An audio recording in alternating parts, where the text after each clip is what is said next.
तो जैसा कि पिछले एपिसोड में हमने देखा था, वांग लिंग, इसके सामने वो मिस्टीरियस बंदा आ जाता है। और अब ये वांग लिंग अपना वो मैजिकल ट्रेजर यानी कि डिवाइन रिट्रीब्यूशन निकाल लेता है। अब आगे एविल लुकिंग जो बंदा था वो देखकर कहता है, यार इस प्लेनेट पर जो कि वेस्ट है, यहाँ पे डिवाइन रिट्रीब्यूशन। और ये थोड़ा सा फियर भी कर रहा था बंदा, तो वांग लिंग को थोड़ा अच्छा लगता है। और क्योंकि जो एविल लुकिंग बंदा था, इसका पावर अभी तक 30% ही रिकवर हुआ था, और अभी सोल ट्रांसफॉर्मेशन के अर्ली स्टेज में है। तो सोच के देखो, अगर इसका फुल पावर होगा तो ये कहाँ पे होगा। अब एविल लुकिंग बंदा वांगलिंग की तरफ देखता है और कहता है कि जूनियर, मुझे मेरा बैग दे दो, मैं इस मैटर को जाने दूंगा। वांगलिंग भी एकदम सीरियस था कि आपको ये आपका बैग चाहिए। ये तुरंत ही बोलता, हाँ सही है, मुझे दे दो। वांगलिंग जानता था कि फिलहाल ये कुछ कर भी नहीं सकता, तो ये बैग इसकी तरफ उछाल देता है। अब बैग लेने के बाद ये बंदा ना तो गुस्सा दिखाता है न तो खुशी दिखाता है। और अब वांगलिंग कहता है कि सीनियर, मैंने आपका बैग वापस कर दिया, तो मैं जाना चाहूंगा। अब एविल लुकिंग बंदा 2 लाइट्स अपनी आंखों से वांगलिंग की तरफ बढ़ा देता है। ये भी तुरंत अपना जी रियल्म को एक्टिवेट करता है और इस लाइट को काउंटर करने लगता है। और इस दौरान ये खून की उल्टी भी करता है। एविल लुकिंग बंदा तुरंत ही बोलता है कि माय फ्रेंड रुको, रैश मत बनो, क्योंकि वांगलिंग अब रेस्ट्रिक्शन फ्लैग निकाल चुका था। हालांकि ये मरेगा नहीं अगर वांगलिंग डिवाइन रेट्रीब्यूशन भी यूज करता है, पर इंजर्ड हो जाएगा तो इसे 1000 साल फिर से इसी प्लेनेट पे रुकना पड़ेगा। तो अगर वांगलिंग इस रेस्ट्रिक्शन फ्लैग को यूज करता फिर डिवाइन रिट्रीब्यूशन को, तो डिवाइन रिट्रीब्यूशन सीधा इस बंदे पे गिरता। अब एविल लुकिंग बंदा वांगलिंग से एक ही चीज कहता है, क्या तुम वो जो रेड लाइट यूज कर रहे थे, क्या वो जी रियल्म का पावर है। वांगलिंग इस बंदे की तरफ अवाक होकर देखने लगता है, क्योंकि पहला बंदा मिला था जो इसके जी रियल्म के पावर को पहचाना था। पर इस बंदे का भी जो फीलिंग था वो थोड़ा कॉम्प्लिकेटेड था। और ये बंदा वांगलिंग से बहुत सरप्राइज था। पहले डिवाइन रिट्रीब्यूशन, फिर जी रियल्म का पावर। वांगलिंग फिर से कहता है, अगर आपको कुछ और काम नहीं है तो मैं जाऊं। अब एविल लुकिंग बंदा कहता है, तुम नहीं चाहते हो कि तुम्हारा जी रियल्म का पावर आगे बढ़े। वांगलिंग भी इसकी तरफ देखने लगता है। और अब ये बंदा बताना शुरू करता है कि जो जी रियल्म का पावर है वो एक एक्सट्रीम पावर है, पर इसका बॉटल नेक यानी कि एक लेवल से ऊपर जाना बहुत मुश्किल होता है, पर इम्पॉसिबल नहीं। अब एविल लुकिंग बंदा इसके हाथ में कलरफुल लाइट चमकता है, जो कि बॉल ऑफ लाइट में बदल जाता है। वांगलिंग इस बॉल की तरफ देख रहा था, और एविल लुकिंग बंदा कहता है कि भाई इस लाइट को अपने डिवाइन सेंस से चेक करो। वांगलिंग इसे चेक करता है, और ये अवाक था क्योंकि इस बॉल ऑफ लाइट के अंदर ये जी रियल्म के पावर को देखता है। एविल लुकिंग बंदा कहता है, तुम्हें पता चला। और ये जो कलरफुल लाइट था उसे ये बोलता है, इसे 5 कलर्ड जी रियल्म कहा जाता है। ये मेरा पावर नहीं है, मुझे एक फ्रेंड ने दिया था जब वो मर रहा था। ये अपने प्लेनेट के बारे में बताता है जहाँ पर ये पावर था। और अभी एविल लुकिंग गाय वांगलिंग को बताता है कि जी रियल्म का जो पावर है अलग अलग टाइप्स में डिवाइड किया गया है। कितने हैं किसी को नहीं पता, क्योंकि जी रियल्म वाले बंदे इस दुनिया में बहुत रेयर हैं। चाहे तुम किसी प्रकार का भी पावर जी रियल्म का पाल लो, उसका एक लेवल है, उसके बाद इंसान ऊपर नहीं जा पाता है। पर मेरे पास एक मेथड है जिससे तुम ऊपर जा सकते हो, और इसे कहते हैं द कल्टीवेशन प्लेनेट क्रिस्टल। और ये क्रिस्टल हर एक रैंक 6 के कंट्री को दिया जाता है। मतलब अगर तुम इस पावर को रिफाइन कर लो तो तुम जी रियल्म के ऊपर जा सकते हो। अब वांगलिंग सोचता है, भाई रैंक 6 की कंट्री, ये साला अपनी कंट्री रैंक 3 की है। एविल लुकिंग बंदा अपने बैग में से एक ब्लैक डिस्क निकालता है, और ये बंदा यहाँ से अब गायब होने लगता है। पर जाने से पहले कहता है, अगर तुम्हें कल्टीवेशन प्लेनेट क्रिस्टल मिल गया और तुम इस प्लेनेट को छोड़ पाए तो मुझसे आके मिलना। 5 एलिमेंट्स प्लेनेट पे मैं रहता हूँ, और मेरा नाम है नाडुओ। अब ये फ्लाइंग डिस्क पे बैठता है और गायब हो जाता है, मतलब यहाँ से टेलीपोर्ट कर जाता है अपने प्लेनेट की तरफ शायद। वांगलिंग पहले ऐसा हवा में उड़ने को देखता था, अब इसे लगता है कि अगर ये भी इस बंदे के जैसा पावरफुल हो जाए कि तारों के बीच में ट्रैवल करे, मतलब प्लेनेट टू प्लेनेट, तो क्या बात होगी। पर उसके लिए पावर चाहिए, तो पहले इसे वो क्रिस्टल चाहिए होगा, पर उसके लिए रैंक 6 की कंट्री। मतलब जब आप किसी रैंक 3 की कंट्री में हो और स्पिरिट सेवरिंग पे पहुंच जाते हो तो वो कंट्री का रैंक अपग्रेड होके रैंक 4 हो जाता है। तो वांगलिंग का डिसीजन ये था कि रैंक 4 की कंट्री में जाएगा और स्पिरिट सेवरिंग लेवल पे जाने की कोशिश करेगा। और वांगलिंग मैप निकाल के देखता है और इसका नज़र 5 सेक्ट्स यूनियन वाली कंट्री पे जाता है, जो कि इसके घर से क्लोज था। अब वांगलिंग आधा महीने बाद उस जगह पे पहुंच जाता है। यहाँ पे एक बैरियर था, पर वांगलिंग रेस्ट्रिक्शंस के थ्रू उसे पार कर जाता है। अब यहाँ पहुंचने के बाद वांगलिंग हवा में नहीं उड़ता है, ये पैदल पैदल जाता है, क्योंकि इसे अगर नासेंट सोल से स्पिरिट सेवरिंग पे जाना है तो मिनिमम रैंक 6 का पिल या उससे ऊपर का पिल चाहिए, और इसको अपना डाओ बनाना पड़ेगा। डाओ मतलब वो एक मेथड रहता है चाइनीज में। और वांगलिंग को लगता था ये किलिंग वाले पाथ पे चल रहा है, जो कि फिलहाल सही नहीं है। अगर इसे ऊपर जाना है तो इसे अब हेवेंस को समझना पड़ेगा। और अगर वांगलिंग की सही कल्टीवेशन जाना जाए तो अभी भी कोर फॉर्मेशन का ही बनता है, क्योंकि इसका जी रियल्म इसके मेन बॉडी को कभी नासेंट सोल पे जाने ही नहीं दिया। वो तो टेम्पररी रहता था, इसका अवतार की वजह से ये नासेंट सोल पे दिखता था, बट उसका साइड इफेक्ट भी आता था और ये जी रियल्म को ब्रेक भी नहीं करेगा क्योंकि इसे पता चल चुका था। तो जब वांगलिंग आगे बढ़ता है, अब मुझे भी नहीं पता ये क्या करता है, पर इसकी मेन बॉडी अंदर चली जाती है और अवतार बाहर आ जाता है। मतलब मेन बॉडी एक गहरी निद्रा में चली जाती है। यानी कि अब ये जी रियल्म के पावर को यूज नहीं करेगा। यूज तभी करेगा जब बहुत मुसीबत होगी। इसका जी रियल्म इसके लिए एक मैजिकल ट्रेजर के जैसा था, बट बॉडी पर थोड़ा सा उसका अलग इफेक्ट आता था। तो अब ये अवतार यूज करेगा। तो इसका मेन गोल था कि अगर इसका अवतार सोल ट्रांसफॉर्मेशन पे पहुंच जाता है तो ये वो क्रिस्टल हासिल कर सकता है, उसको रिफाइन करके फिर जी रियल्म के पावर को ऊपर ले जा सकता है। तो उसका साइड इफेक्ट भी नहीं आएगा। इसे समझ में आता है कि अगर तुम इमॉर्टल बनना चाहते हो तो पहले तुम्हें मॉर्टल बनना पड़ेगा, इंसान के जैसा रहना पड़ेगा। ये नहीं कि किसी को मार रहे हो, हालांकि मारना तो पड़ेगा ही आगे। और वांगलिंग रास्ते में ऐसा पेड़ से कोई पत्ते तोड़ के ऐसा खाते हुए मुस्कुराते हुए इस कंट्री में आगे चल देता है, जो कि इसकी जाओ कंट्री से कई गुना ज़्यादा स्ट्रॉन्गर थी। अब यहाँ पर बहुत सारे लोग ऐसा घोड़े वगैरह से जाते हैं। इसके बॉडी पे धूल आता है पर वांगलिंग को फर्क नहीं पड़ता, ये धूल ऐसा हटा देता था। अब ये आगे बढ़ ही रहा था, तभी एक आवाज़ आती है, रास्ते से हटो। एक ब्लैक हॉर्स इसको टच ही करने वाला था, वांगलिंग हट जाता है और भी बहुत सारे ऐसा घोड़े पास करते। और ये बंदा एक चिल्लाता भी है कि भाई आंखें नहीं है, रास्ते से हट। अब इस दौरान वो बंदा शायद वांगलिंग पर अटैक करने वाला था, पर एक दूसरा बंदा उसे रोकता है और ये मिडिल एज्ड मैन वांगलिंग से माफी मांगता है। वांगलिंग भी कहता है कोई बात नहीं, धूल साफ करता है और निकलने लगता है। पर उस मिडिल एज मैन को लगा था यार ये बंदा डर नहीं रहा, मतलब कुछ तो बात है, पर एकदम नॉर्मल एक्ट कर रहा था। मिडिल एज मैन अब बोलता है कि मेरा नाम लू जिंग है, ये जो रास्ता है ये कैपिटल की तरफ जाता है, आप कहाँ पे जा रहे हो? क्योंकि वांगलिंग के पीठ पर एक बास्केट दिखता है, टोकरी टाइप। क्या आप डॉक्टर हो? क्योंकि वांगलिंग ने ऐसा पत्ते फूल इकट्ठा करके रखे थे। वांगलिंग भी हाँ में सर हिला देता है और इस दौरान लू जिंग इससे पूछता है कि आपके पास एविल विंड कंडीशन के लिए कोई दवाई है? वांगलिंग भी सोचता है वैसे तो ये ऐसा बहाना नहीं मारना चाहता था, पर क्या पता हेवेंस इसको मौका दे रहा है, हेवेंस को समझने के लिए, ताकि ये स्पिरिट सेवरिंग पे जा पाए। वांगलिंग भी पूछता है क्या कोई बीमार है? और अब ये मिडिल एज मैन बताता है हाँ एक लड़की बीमार है, मतलब सर्वेंट गर्ल है, पर हम सिटी से बहुत दूर हैं। अब वांगलिंग भी कहता है कि पेशेंट को देखने दो। अब लू जिंग पूछता है आपके पास कोई दवाई है जो कि हेल्प कर सकती है? और नहीं है तो क्या मतलब है? पर अंदर से, मतलब जो कैरियज होता है जिसके अंदर लोग बैठे होते हैं, उसके अंदर से एक आवाज आती है कि लू जिंग इसे देखने दो, ये बंदा बहुत ट्रैवल किया है, मुझे ऐसा लग रहा है। अब लू जिंग भी मान जाता है। वांगलिंग बाहर से ही जान चुका था अंदर 3 लोग हैं, एक ओल्ड मैन और 2 सुंदर लड़कियां। और बीमार बेसिकली मास्टर थे, मास्टर बेसिकली ये लड़की थी, मतलब उस बंदे ने झूठ बोला था ऐसा। और वांगलिंग दूर से देख के समझ जाता है ये लड़की एविल विंड की वजह से बीमार नहीं हुई, बल्कि किसी ग्रीन गैस की वजह से, मतलब पॉइजन।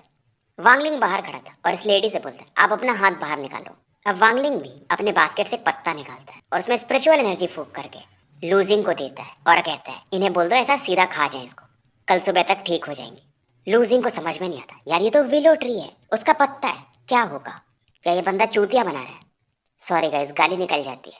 अभी इस पत्ते को फेंकने वाला था, पर ओल्ड मैन कहते हैं नहीं, और ये पत्ती को ले लेते हैं और वांगलिंग से पूछते हैं मतलब इसे खाने से ठीक हो जाएगा? वांगलिंग कहता है हाँ रॉ कच्चा ही खाना है।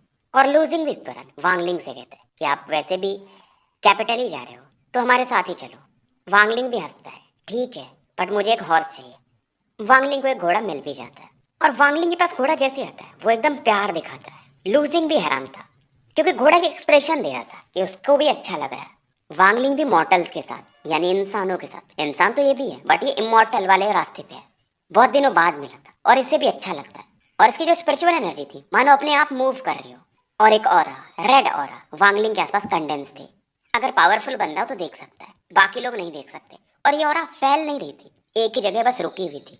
और ये था इसका मर्डरस ऑरा, जिसने 400 सालों में लोगों को मार के हासिल किया था। मतलब अगर वांगलिंग इस ऑरा को फैलाए तो ऐसे ही कई लोग सुस्तू कर दे, बट वांगलिंग का अलग कंट्रोल था। और वांगलिंग फील करता है कि इसकी बॉडी में एक चेंज आ रहा है, एक मिस्टीरियस पावर मानो एंटर कर रहा था और इसका जो एविल हो रहा है वो कम हो रहा था और वो हो रहा है इसके स्पिरिचुअल एनर्जी के साथ फ्यूज हो रहा था। और जो भी लोग इसके आसपास थे वो भी एक अलग ही, मतलब अच्छा फील करते हैं। ये सब वांगलिंग के ऑरा का कमाल था। पर धीरे धीरे वांगलिंग की ऑरा शांत हो जाती है। जो अंदर में लोग थे वो बात करते कि यार वो क्या चीज था, मतलब बस फील करते, देख तो नहीं सकते थे।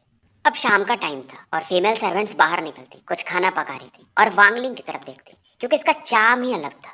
एक स्पेशल ऑरा था वांगलिंग का। वांगलिंग भी एक पेड़ के नीचे बैठता है और इसे अच्छा लग रहा था। 400 सालों में इतना सुकून इसे मिला ही नहीं था। और जब ये शांत होता है तो इसका स्पिरिचुअल एनर्जी फिर से बाहर आता है और वांगलिंग अब शांत था तो रेड मिस्ट ऑरा इसके आसपास दिखती है और वांगलिंग को पता था अगर ये शांत रहेगा तो ये रेड ऑरा ये धीरे धीरे खत्म हो जाएगी समय के साथ। और इसे पता था शायद ये रेड सब्सटेंस जब गायब हो जाएगा तो स्पिरिट सेवरिंग में पहुंच जाएगा। वांगलिंग इस दौरान इस ऑरा को कंडेंस कर रहा था, तभी सामने एक सर्वेंट गर्ल आती है कुछ मीट और वाइन लेकर। वांगलिंग भी इसे थैंक्स बोलता है। ये वही लड़की थी जो कि उस कैरेज की जो मालकिन है यंग लेडी उनके साथ बैठी थी। और इस दौरान वांगलिंग को अपने फोर्थ अंकल की याद आती है जब एक बार ये उनसे मिलने गया था तो मस्त मस्त खाना खाया था। वैसे भी वांगलिंग कल्टीवेटर था तो इसे खाने की जरूरत ज़्यादा नहीं पड़ती है। रात का समय था, वो लोग हंस रहे थे और वांगलिंग भी इनकी बातों को हल्का फुल्का सुन रहा था। और कुछ तो लोग इस सर्वेंट गर्ल के साथ फ्लर्ट करने को देखते हैं और वांगलिंग को इस दौरान ली मुआन की याद आती है। लूजिंग इस दौरान वांगलिंग के करीब आते हैं और बताते हैं कि आपकी दवाई सच में बहुत सही है, माय लेडी अब पहले से अच्छा फील कर रही है। वांगलिंग भी पूछता है पहले तो तुम बोल रहे थे कि सर्वेंट गर्ल बीमार है, अब बोल रहे हो कि तुम्हारी यंग लेडी। लूजिंग का चेहरा लाल हो जाता है। इसको पता था कि इसने झूठ बोला था और ये बताता है कि ऐसे बाहरी को बताना सही नहीं रहता है, इसलिए मैं बता नहीं रहा था। और इस दौरान इनका वाइन का कंपटीशन होता है क्योंकि वांगलिंग को चढ़ता ही नहीं था। और लूजिंग के साथ ये बाकी लोगों के पास जाके बैठ जाता है और यहाँ पर ये मस्ती मजाक करते हैं। वांगलिंग को रियलाइज होता है कि कितने खुश हैं ये लोग और कहाँ पर ये बस लोगों को मारते रहता है। ये समय इसका निकल गया था मानो। वो जो सर्वेंट गर्ल थी वो वांगलिंग के करीब बैठी थी और मानो कुछ सोच रही हो। रात आधी रात का समय हो गया था और सभी सोने चले जाते हैं। वांगलिंग वही वहां से उठता है यानी जो बॉन फायर था और उस पेड़ के नीचे आके बैठ जाता है। शांति से ये बैठा था और फील करता है कि इसका जो पावर लेवल है नास एंड सोल के अर्ली स्टेज से मिड स्टेज में एंटर कर चुका है। पहले ये पीक पर था अर्ली स्टेज के, इतना जल्दी चला जाएगा ऊपर इसे लगा नहीं था। और वो जो रेड सब्सटेंस था वो पहले से कम हो चुका था और इसे अभी लगता है क्या पता ये रेड सब्सटेंस ये काम की चीज हो, यानी जो डेथ हो रहा है तो इसे ये कंडेंस करने लगता है कि फालतू में से वेस्ट क्यों करना। रात का समय निकलता है और फाइनली सूर्योदय हो चुका था और वांगलिंग इतना रिलैक्स था कि जब ये पूरब की तरफ देखता तो मानो दो की ड्रैगन्स पर्पल ड्रैगन टाइप हो रहा इसकी आंखों में एंटर करती, इसकी बॉडी में ऐसा साइकिल करती। इतना रिलैक्स ये कभी फील नहीं किया था और जब तक आप रिलैक्स नहीं हो गए हेवेंस के ऑरा को फील नहीं कर सकते हो। और फिलहाल वांगलिंग वो जो रेड सब्सटेंस था उसे कंडेंस करने लगा था यानी कि सॉलिड फॉर्म में बनाने लगा था, पर इसे पूरी तरह से बनने में लंबा समय लगेगा। अब ओल्ड मैन वो जो अंदर थे वो बाहर आते हैं, वांगलिंग से पूछते हैं कि आपको ये विलो लीफ जो कि 100 साल पुराना है कहाँ से मिला। वांगलिंग प्यार से बोलते हैं भाई मैं तो रोड पे ऐसे उठा लिया था। फिलहाल इनकी भी बात होती है, कितना भी ट्राई करते हैं वांगलिंग से कुछ इन्फॉर्मेशन निकाल नहीं पाते। अगर उम्र की बात किया जाए तो वांगलिंग आराम से एक एंसेस्टर बन सकता है क्योंकि 400 से ज़्यादा इसकी एज हो चुकी है। और ये किस प्रकार से बात कर रहे हैं, वांगलिंग के पास इतना तजुर्बा था कि वो समझ सकता था। और ये लोग ट्रैवल करते रहते हैं, बहुत से दिन निकल जाते। और वो जो सर्वेंट गर्ल थी वो वांगलिंग को अलग नज़रों से देखती थी, वांगलिंग को समझ में आने लगा था। ली मुआन भी इसे ऐसे ही देखती थी। फाइनली ये लोग रैंक 4 की जो कल्टीवेशन कंट्री का कैपिटल था वहाँ के करीब थे। आसपास के एरिया को ये खंगालता है और एक कोर फॉर्मेशन का बंदा जो कि लेट फेज में था उसे ये फील करता है। बाकी लोग फाउंडेशन के लेट फेज या कोर फॉर्मेशन के अर्ली फेज में थे और वांगलिंग की नज़र इन 9 ब्लैक पिलर्स पे थी जहाँ पे लोग कल्टीवेट कर रहे थे। लूजिंग इसे मना करता है कि आप उधर घूरो मत, किसी को पता चल गया तो फालतू में आप प्रॉब्लम में फंसोगे। और लूजिंग बताता है ये इमॉर्टल पिलर्स है, यहाँ पर लोग कल्टीवेशन वाले यानी इमॉर्टल लोग कल्टीवेट करते हैं। और लूजिंग ऐसा बहुत सरप्राइज होकर बताता है कि मेरे पिताजी ने देखा था एक इमॉर्टल कैसा हवा में उड़ते हुए। और अगर इसे पता होता कि वांगलिंग उनसे भी ज़्यादा स्ट्रॉन्गर है तो ये क्या करता मुझे नहीं पता। अब वांगलिंग इनके ग्रुप को गुड बाय कहता है और यहाँ से आगे निकल जाता है। और जो घोड़ा था वो भी वांगलिंग के साथ ही चला जाता है। वांगलिंग क्योंकि यहाँ से जा रहा था तो सर्वेंट गर्ल को अच्छा नहीं लगता है। और जो अंदर लेडी भी बैठी थी वो नकाब पहन के, वो तिरछी टोपी जो होती है और जिसमें थोड़ा सा पर्दा टाइप होता है वो पहन के बाहर निकलती है और एक पाउच वांगलिंग को पकड़ा के थैंक्स बोलती है। इसमें गोल्ड कॉइन्स थे। वांगलिंग भी इसे रख लेता है। अब वांगलिंग कैपिटल की तरफ घूम रहा था और बहुत सारे लोग मिलते हैं, बहुत सारे वेंडर्स, ट्रेडर्स। मॉर्टल वर्ल्ड को बहुत दिनों बाद ये इतने करीब से देख रहा था। और यहाँ पर एक ओल्ड मैन को पीटा जा रहा था, एक मिडिल एज मैन मार रहा था। वांगलिंग देखता है ओल्ड मैन गजब का आदमी था, ये लड़की को कपड़ा बदलते हुए चोरी से देखने आता था।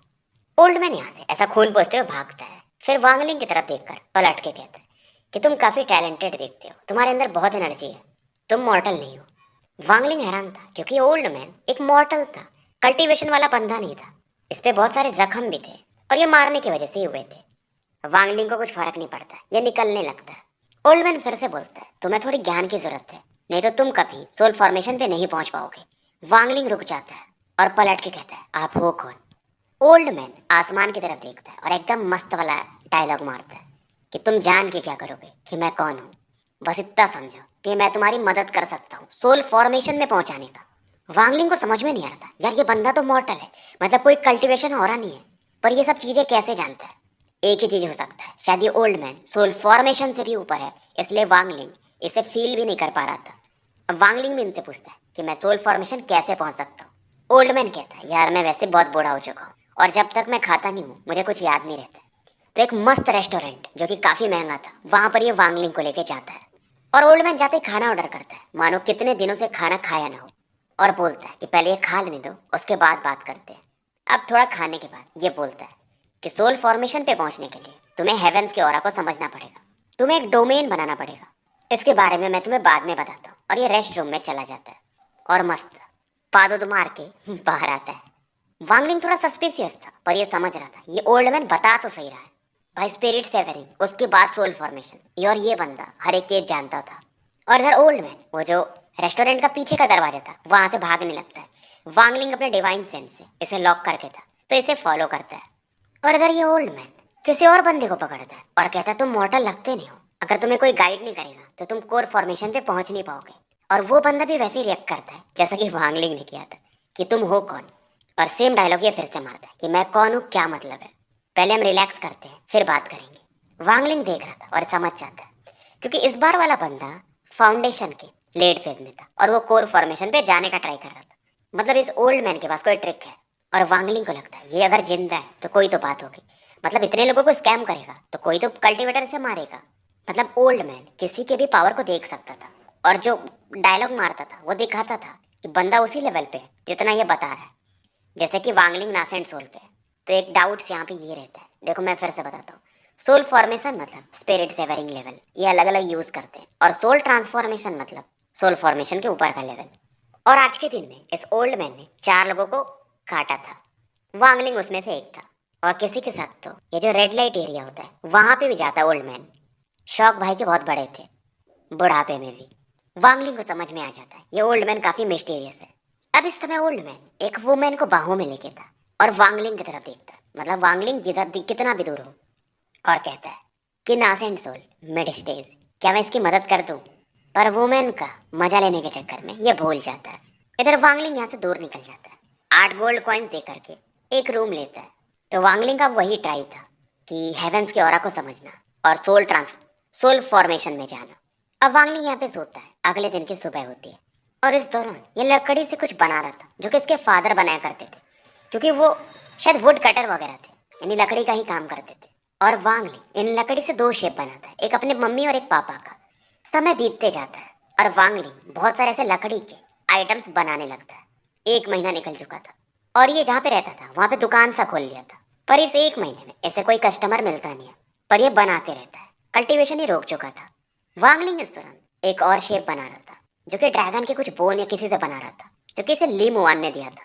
तभी अचानक से दरवाजे पे घंटी बजती है और ये एक लड़का आया था कि अंकल ये सब आप बनाते हो, बहुत प्रेटी है, क्या आप मुझे एक दे सकते हो। वांगलिंग ने जो एक आकृति बनाई थी लकड़ी से, जो कि वांग हाओ था, उसे इस बंदे को पकड़ा देता है।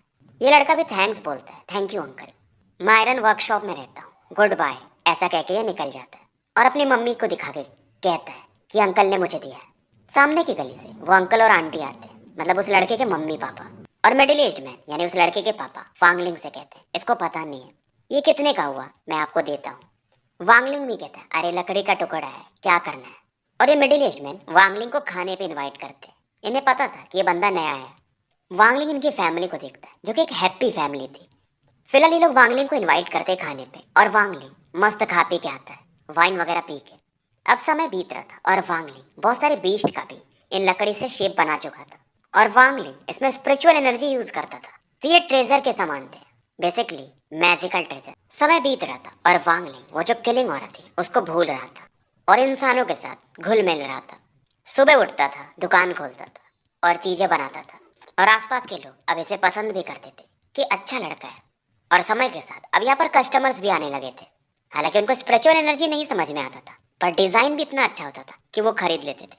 पलक झपकते 1 साल निकल चुके थे और 1 साल के अंदर वो ओल्ड मैन कभी आया नहीं यहाँ पर और वांगलिंग इन चीजों में खुश भी था।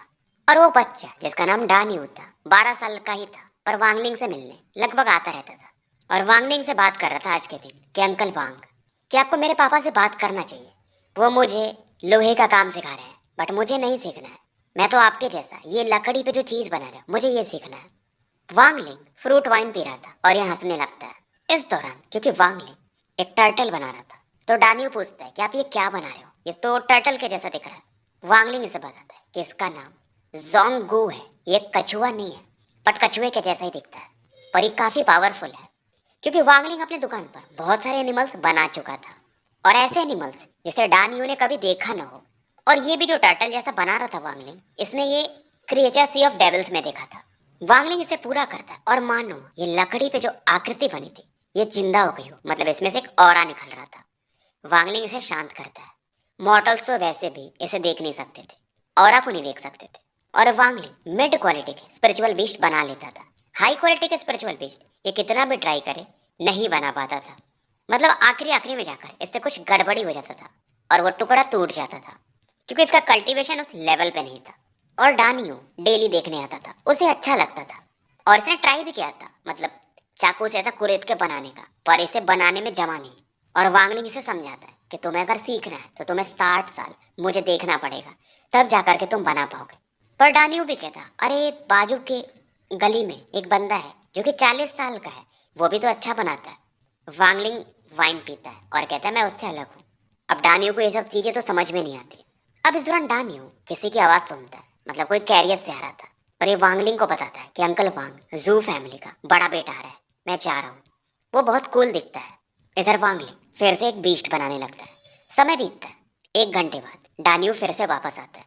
डानियो इस बार मास्टर जू को लेकर आया था कि यही वो दुकान है।